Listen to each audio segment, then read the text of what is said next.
gracia sobreabundante. Dice así la palabra del Señor. ¿Cuántos encontraron? Digan amén. Bueno, ahí está. Y dice así: acerquémonos pues confiadamente al trono de la gracia para alcanzar misericordia y hallar gracia para el oportuno socorro.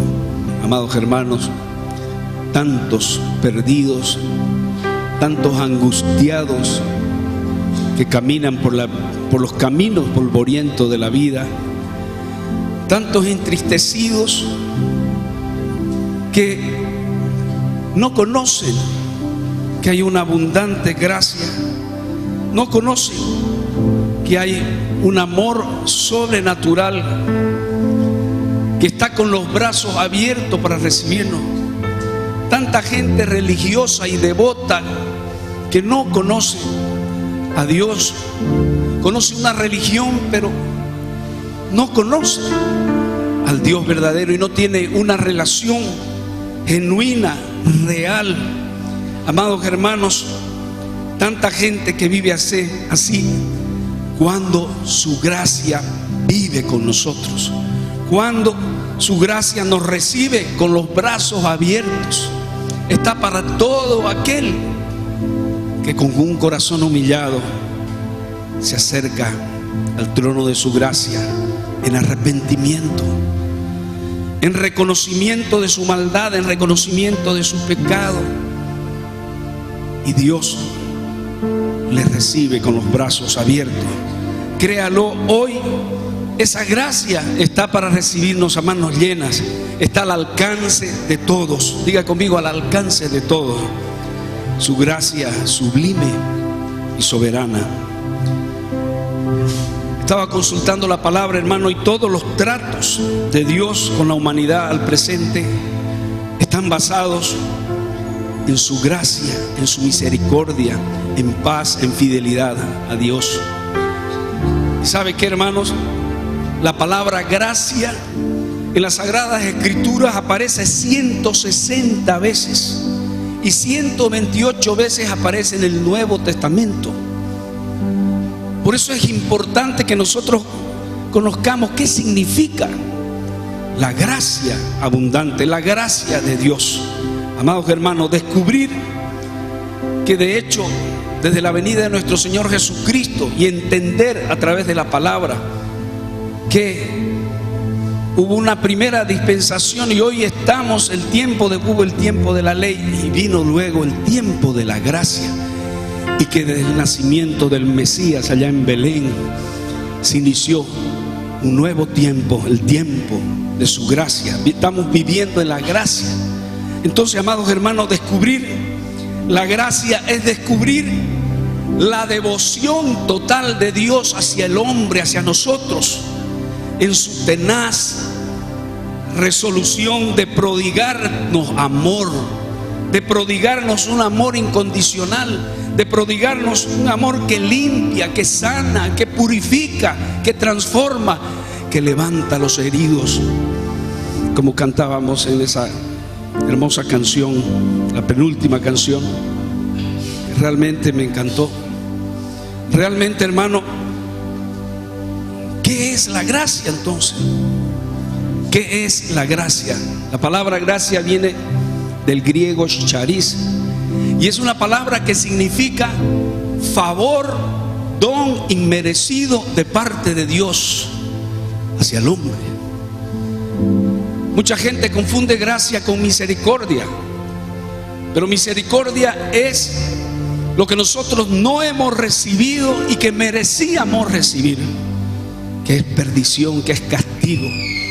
Y gracia es lo que recibimos y no deberíamos recibir, que es perdón, que es salvación, que es vida eterna, que es bendiciones abundantes. Hermano, quiero decirte, hermano, que Dios quiere darte una abundante gracia a todos. Quiere derrochar su amor y su bendición sin medida. Gracia es lo que también el ladrón de la cruz, cuando estuvo crucificado al lado de Jesús, Y Jesús le dijo: hoy mismo estarás conmigo en el paraíso. Yo quiero hacerte una pregunta antes de hacer algunas aclaraciones para que entendamos bien esto.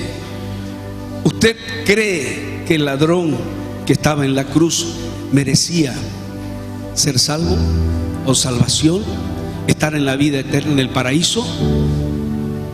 Yo pregunto, ¿usted cree que yo o usted merecemos, aún sin ser ladrones, merecemos estar en el paraíso y entrar en el paraíso por nuestra propia fuerza? Dígame, contésteme, ¿alguien se atreve a decir? No, gloria a Dios. Esa es la palabra no, hermano. Esa es la gracia de Dios que nos da. Ahora muchos no lo entienden en el verdadero contexto de la palabra, pero seguramente, estoy seguro que este ladrón había escuchado la palabra de Dios, conocía los preceptos de Dios, porque nosotros no podemos tampoco ser salvos y sin arrepentimiento y sin que nosotros entremos por el poder de la fe, por la fe. Entonces, amado hermano, eso es gracia. Dios ante el hombre se manifiesta como un Dios de toda gracia, como dice Primera de Pedro, en ese hermoso pasaje que está escrito en el libro de Primera de Pedro. Dice: mas el Dios de toda gracia, que nos llamó a su gloria eterna, después de que hayáis padecido un poco, dice, Él mismo os perfeccione. Escuche bien, Él mismo os perfeccione, afirme. ¿Será que la gracia es licencia para pecar? Hay muchos que no entienden esto, hermano, y hay unas doctrinas que se van filtrando por ahí que confunden muchas veces al pueblo. Pero quiero decirle que la gracia no es licencia para pecar y decir ya somos salvos y Dios es bueno. Dios tiene sus brazos abiertos. ¿Será que también, amados hermanos, la gracia nos cohíbe o nos limita para que nosotros no hagamos buenas obras? Porque si fue por gracia y no es por obras, entonces la palabra de Dios, amados hermanos, dice: porque somos hechura suya, creados en Cristo Jesús para buenas obras, dice, las cuales Dios preparó de antemano para que andemos en ella. ¿Será que significa no bajo la ley que la gracia ha reemplazado y eliminando cualquier necesidad de que los cristianos produzcan buenas obras? No, hermano. Vamos a aclarar bien para que usted pueda entender lo que es la gracia abundante de Dios. Dios tiene un regalo para cada uno de nosotros. Dios te regala un corazón nuevo. Cuando tú te acercas a Él, Él nos transforma, Él cambia nuestras vidas. Entonces, pero Él espera que tú le entregues su corazón, que tú se lo entregues, le entregues tu vida. Porque dice: el que quiere salvar su vida, dice, ese entréguela. Y el que por causa de entregar su vida, este la hallará. Entonces, amados hermanos, Él quiere que le entregues tu corazón y Él te entregará un corazón nuevo.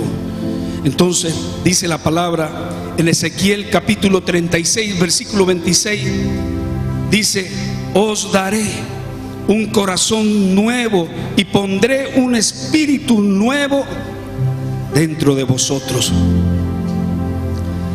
Qué tremendo, hermano. ¿Cómo podemos ir al corazón del entendimiento para que entendamos lo que es gracia? Dios, a través de un libro que lo encontré en un cuarto de mis hijas, que me tocó el corazón, un libro de un autor que admiro mucho, Max Lucado. Empecé a leer algunos conceptos y una historia en su libro. La gracia está aquí, recíbela. Él escribió una historia muy hermosa de una persona, Tara Stock, que se llamaba y que comprende el verdadero milagro de lo que es la gracia más que cualquier otra persona. En la primavera de 2010 tuvo un accidente, su hija de 13 años esquiando, y perdió la vida. Perdió la vida, y fue lo que sucedió después.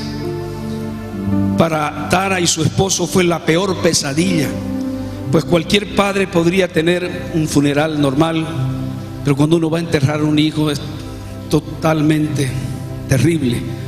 Un funeral, un entierro, un aluvión de preguntas sin respuestas. Lo cierto es que ellos habían resuelto en su corazón hacer algo que impactó mi vida y que sé que en los Estados Unidos hoy y en muchos países se está promocionando. Ellos donaron los órganos de su hija amada, los donaron para quien los pudiera necesitar. Amados hermanos, y pocas personas necesitaban un corazón como Patricia Winters, que 5 años venía viviendo y apenas tenía fuerza su corazón para dormir. No podía ni levantarse, no podía ni comer. Entonces ella y su esposo donaron a esta señora, a esta joven, y se hizo un trasplante. Y el trasplante fue exitoso, y nada más querían Tara Winter y su esposo ir hasta Dallas, de Phoenix a Dallas, para poder ir a escuchar el corazón de su hija.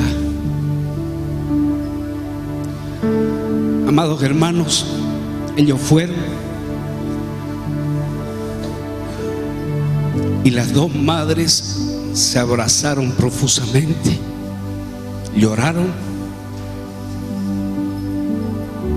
y Patricia Winter, quien ya estaba con el corazón de su hija, le dice: agarra un estetoscopio, escucha el corazón.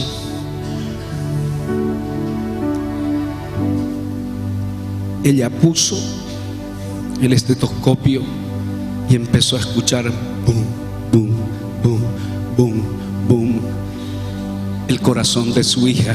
Ella había muerto, pero su corazón estaba latiendo, latiendo.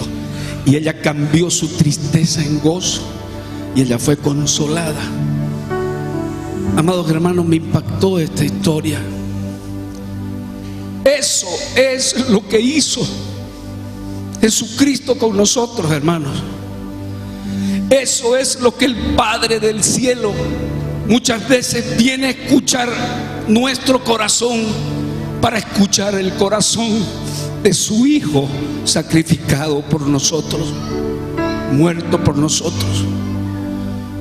Amados, si tú quieres entender lo que es gracia, es una gracia de un amor tan grande que lo dio todo para que usted y yo pudiésemos tener vida. Amados hermanos, el cristiano, mis hermanos, es una persona en quien Cristo vive en él. Deberíamos tener su corazón. Somos creados a su imagen, seguir sus pisadas. Dios de vez en cuando está escuchando los latidos de su corazón, de su Hijo, si tú vives en comunión y has recibido esa abundante gracia. ¿Cuántos dicen amén? Amados hermanos, Dios nos ofrece su bondad, no a cuentagotas, no a cuentagotas. Él nos ofrece su bondad y su amor como un chorro de una manguera, esa manguera que utilizan los bomberos para apagar incendios. Así el Señor nos da su gracia. Amados, tenemos que creer en eso. Y la necesidad de la gracia es muy simple, pero es muy importante que entendamos, y se resume en que todos somos pecadores, y el salario del pecado es muerte. Y Él cumplió la justicia de Dios por nosotros, muriendo en nuestro lugar y recibiendo el castigo por nuestro pecado.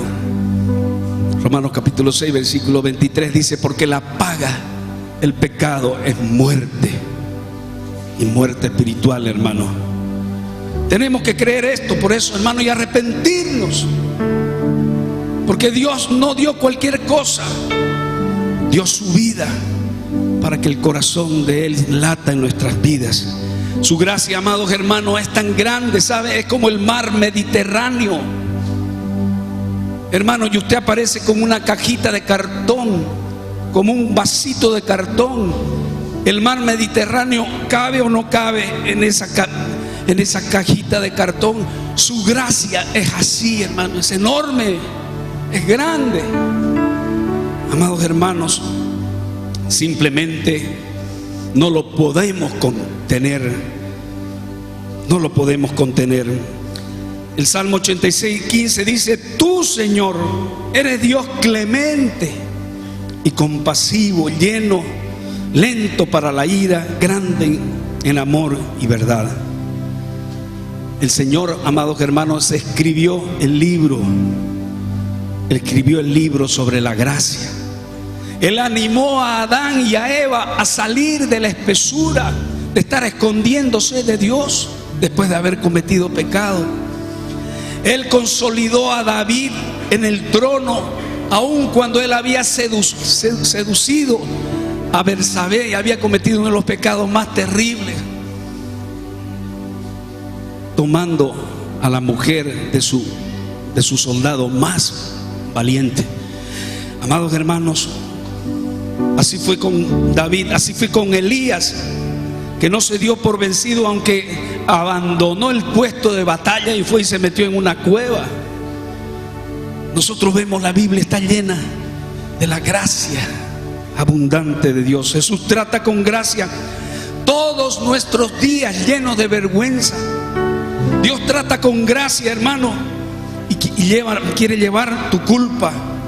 Amado, lo único que Él espera es que se lo pidas, pero obviamente no sin antes creer en su obra redentora de salvación, de arrepentimiento y de que somos pecadores. Porque si tú no reconoces eso, la palabra de Dios dice en Juan capítulo 9:31 que Dios no escucha a los pecadores. Entonces, por lo general, tomamos nuestros corazones llenos de inmundicia, hermano, y lo llevamos y lo presentamos a Dios. ¿Cómo haríamos florecer las flores marchitas sin perfume? ¿Cómo? Solo Dios puede hacer de transformar ese corazón y darle vida, darle fragancia, darle latidos. Revivir esto, amados hermanos, no sé cómo, pero sí el Señor lo hace. Así como los huesos secos salimos del mundo y somos solamente esqueletos, somos huesos, y Dios nos da vida. ¿Cuántos dicen amén? Y cambia nuestra historia, y su gracia es abundante, y su gracia nos recibe con los brazos abiertos. Dele un fuerte aplauso al Señor. Aleluya.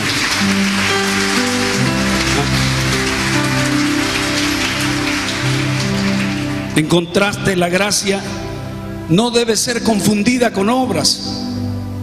Me recuerdo hace unos 14 años un hermano que me vendió una movilidad y yo empecé a predicarle la palabra. Le decía: hermano, usted necesita de Dios, necesita entregarle su corazón al Señor. Y él se acercó y me dijo: no, Charles, me dice, usted no sabe, me dijo, pero ya yo tengo un cielo ganado. Ya yo tengo un cielo ganado. Ya yo tengo un cielo ganado. Yo le dije: no, hermano, Dios lo que quiere para que tú tengas tu cielo ganado es tu corazón. Quiere que tengas tu corazón y todo, y las obras también. Porque la fe sin obras, ¿qué dice la palabra, hermano?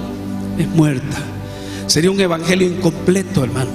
Entonces tenemos, y él, no sé si lo entendería, pero yo insistí mucho, pero supe que al poco tiempo él también pasó a la presencia del Señor, o no sé si pasaría a la presencia del Señor, no lo vi más. Entonces, amados hermanos, la Biblia dice: y si por gracia, ya no es por obras, dice. Entonces, de otra manera, dice Romanos capítulo 11 versículo 6, de otra manera la gracia ya no es gracia. Y si por obras ya no es gracia, de otra manera la obra ya no es obra. Dios no le debe nada al hombre. La salvación es un regalo gratuito. Sin embargo, la fe sin obras he dicho que es muerta. Entonces, ¿qué sería el resultado de las obras, amados hermanos? Mejor dicho, el resultado de la gracia sobreabundante serían las obras. La palabra de Dios en Santiago capítulo 2, me gustaría que me acompañen. Versículo 14 dice: hermanos míos, ¿de qué aprovechará si alguno dice que tiene fe y no tiene obras? ¿Podrá la fe salvarte? Dice. Y si un hermano o una hermana está desnudos y tiene necesidad de mantenimiento cada día, y alguno de vosotros les dice: id en paz, calentaos y saciaos, pero no le dais las cosas, pero no le dais las cosas que son necesarias para el cuerpo, ¿de qué aprovecha? Así también la fe, si no tiene obras, es muerta en sí misma. Hermana, qué clara y pura que es la palabra de Dios. Muchos de nosotros, cuando vamos a la palabra, creemos que lo que leemos tiene un significado aparte. Hay mucha gente que le da otro significado, cuando la palabra de Dios quiere decir exactamente lo mismo que dice, hermano. Entonces, la palabra de Dios lo dice y dice lo que significa.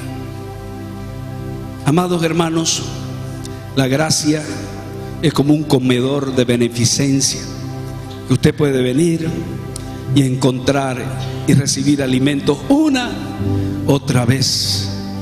La gracia de Dios, hermano, tiene muchas bendiciones, muchas cosas aparte de salvación.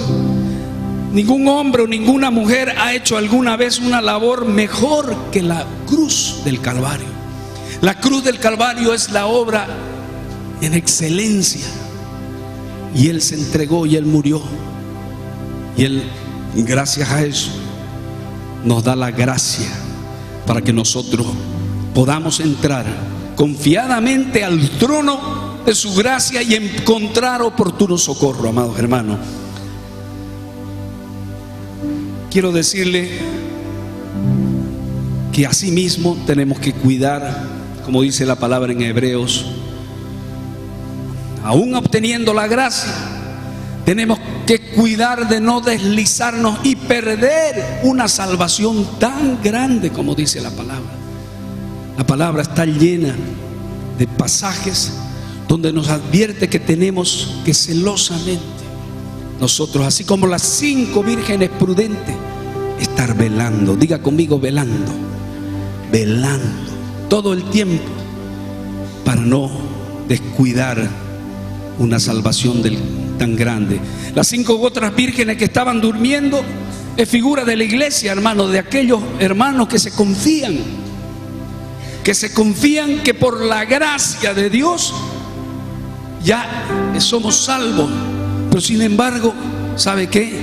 Ahí estamos, nos echamos a descansar y el Señor dice que tenemos que velar una salvación. El que persevere hasta el fin, ese será salvo. Entonces, amados hermanos, es necesario guardar inclusive las obras hasta el fin. Por eso la Iglesia Cristiana de la Familia le da un énfasis especial también a las obras.